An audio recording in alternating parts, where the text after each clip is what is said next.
안녕하세요. 상도선교교회 권바울 목사입니다.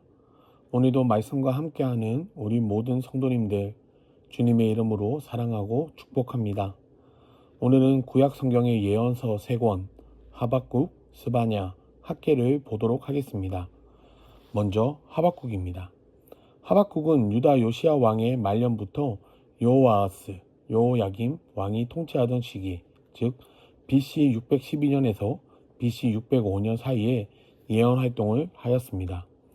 하박국이 활동할 당시의 상황은 아수르가 바벨론에 의해서 거의 모든 영토를 잃게 되지만 반격의 기회를 모색하고 있을 때였습니다. 그래서 당시 남부 지역의 패권 국가였던 애굽에 군사적인 도움을 요청하게 됩니다.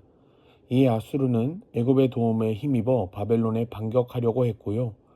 애굽 또한 바벨론이 그들에게 잠재적 위협이 되는 것을 견제하고자 동맹을 맺게 됩니다. 이때 유다의 요시야 왕은 아수르를 돕기 위해 북진하던 애굽 왕 느고의 진군을 막기 위해 출병하였다가 무기또 전투에서 전사하였고요. 유다는 큰 위기를 맞게 됩니다.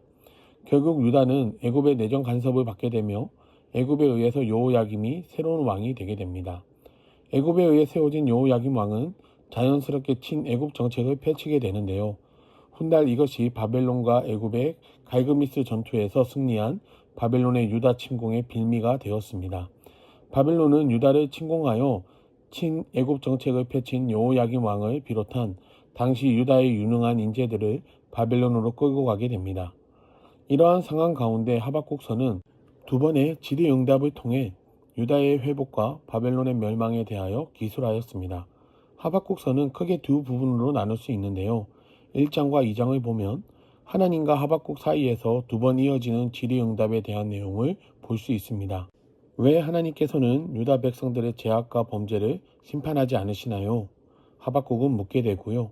하나님은 바벨론에 들어 유다를 심판하시겠다고 말씀하셨습니다. 또한 두 번째로 아무리 유다 백성들이 죄 가운데 있더라도 어떻게 유다 백성들보다 더 악한 바벨론을 사용해 유다를 심판하십니까? 묻게 됩니다. 이에 하나님은 결국 바벨론도 심판받을 것이고 유다는 회복해 하실 것을 말씀하셨습니다. 그리고 마지막 3장에서는 이 모든 일들을 들은 하박국의 찬양이 나오게 됩니다. 이어서 스바냐입니다. 스바냐는 유다 왕족이었습니다. 그는 유다의 요시야 왕이 즉위하던 BC 640년경에 예언 활동을 시작했는데요. 스바냐 선지자가 활동하던 당시의 상황은 요시야 왕의 선왕들이었던 므낫세와 아몬을 거치면서 계속되는 아수르의 위협을 받고 있었습니다. 그러나 아수르는 유다의 요시야 왕이 즉위할 즈음부터 국력이 약화되었고 요시야 왕은 이 틈을 타서 아수르로부터 완전한 정치적 독립을 선언하게 되었습니다.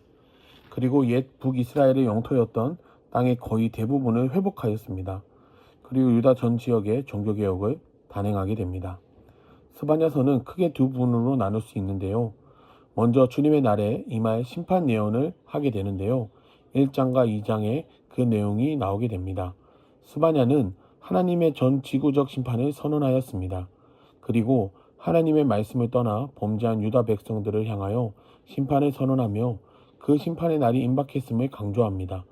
그래서 그는 임박한 하나님의 심판이 이르기 전에 속히 유다 백성들이 회개하고 공의와 겸손을 구할 것을 권면하였습니다.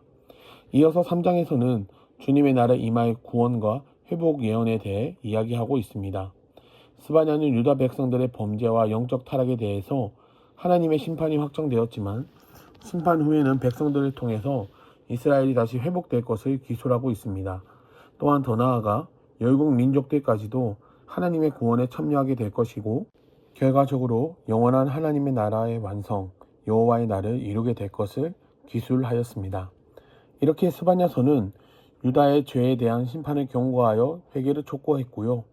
열방에 임할 하나님의 심판을 예언했습니다. 그리고 심판 후에 남은 자들을 통한 회복과 치유의 소망에 대해서도 기술했음을 기억하시면 되겠습니다. 이제 마지막으로 학개입니다. 학개는 바벨론에서 1차 포로 귀환한 이후 즉 BC 520년에서 BC 510년경에 예언 활동을 하였습니다. 학개가 활동하던 당시 상황은 BC 537년 바사왕 고레스에 의해 포로 귀환 칙령이 선포되고 유다 백성들은 1차로 포로 귀환을 하게 됩니다. 그리고 예루살렘에 돌아온 유다 백성들은 먼저 예루살렘에 제단을 쌓고요. 이듬해인 BC 536년부터는 성전 재건 공사를 시작하게 됩니다. 그러나 유다가 멸망당한 직후부터 이미 예루살렘과 인근 땅에 정착하여 살았던 사마리아 사람들은 새롭게 포로 귀환하여 이곳에 온 유다 백성들을 견제하기 시작했고 본격적으로 예루살렘 성전의 재건을 방해하게 됩니다. 결국 이들의 방해로 성전 재건 사업을 제대로 해보지도 못한 채 중단하게 되었고요. 그 중단된 기간이 16년에 이르게 되었습니다. 그러나 BC 520년 학개와 스가랴가 등장하여 유다 백성들에게 성전 재건 사업을 독려하였고요. 중단되었던 성전 재건 사업도 재개되어 약 4년 후인 BC 516년에는 성전을 재건하게 됩니다. 학개는 크게 두 부분으로 나눌 수 있는데요. 먼저 성전 재건 촉구와 격려에 대한 내용입니다. 1장에 그 내용이 나오게 됩니다. 학개는 앞서도 말씀드린 것처럼 포로 귀환한 백성들의 성전 건축 지연을 책망하며 다시 성전을 짓도록 격려하였습니다. 이에 지도자 스룹바벨과 여호수아와 백성들은 하나님의 말씀에 순종하여 성전 건축을 재개하였습니다. 두 번째로 성전 재건에 따른 하나님의 축복인데요. 2장에 그 내용이 나오게 됩니다. 유다 백성들은 어려움 가운데서도 성전을 재건하였으나 재건된 성전은 이전 솔로몬이 지었던 성전의 외형에는 미치지 못했습니다. 그러나 하나님은 뭐라고 말씀하십니까? 지금 재건된 이 성전의 영광이 이전 성전보다 더 클 것이라고 말씀하셨습니다. 이에 학개는 백성들을 향하여 하나님께 순종하고 몸과 마음을 정결하게 할 때에 하나님의 크신 복이 임할 것임을 담대하게 선포하였습니다. 이렇게 예언서를 읽다 보면 큰 역사의 흐름 가운데 지금 듣고 있는 성경의 말씀이 앞에 나오던 그 성경의 이야기이구나. 또한 그 성경 가운데 이 선지자가 활동했구나. 우리는 알 수 있습니다. 이제 이번 주는 읽어야 할 성경이 굉장히 많은데요.